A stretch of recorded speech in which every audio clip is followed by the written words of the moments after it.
Washington DC വിമാന ദുരന്തത്തിൽ തകർന്ന വിമാനത്തിന്റെ ബ്ലാക്ക് ബോക്സ് കണ്ടെത്തി.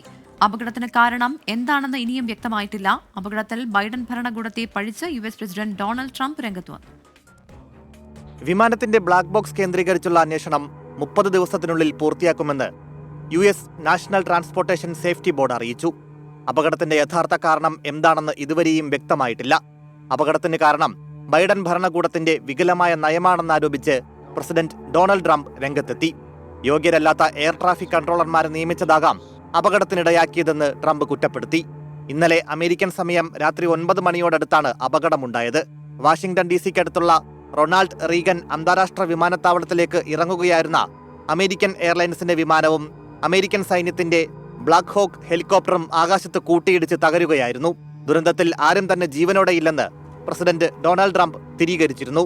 വിമാനത്തിലുണ്ടായിരുന്ന 64 പേരും ഹെലികോപ്റ്ററിലുണ്ടായിരുന്ന 3 സൈനികരും കൊല്ലപ്പെട്ടു. പോട്ടോമാക് നദിയിലേക്കാണ് വിമാനവും ഹെലികോപ്റ്ററും പതിച്ചത്. ഇന്ത്യൻ വംശജനും GE എയറോസ്പേസിലെ എഞ്ചിനീയറുമായ വികേഷ് പട്ടേലും കൊല്ലപ്പെട്ടവരിൽ ഉൾപ്പെടുന്നു. 14 ഫിഗർ സ്കേറ്റിംഗ് താരങ്ങളും കൊല്ലപ്പെട്ടു. ഇതുവരെ 53 പേരുടെ മൃതദേഹങ്ങൾ നദിയിൽ നിന്നും കണ്ടെടുത്തിട്ടുണ്ട്. International desk 24.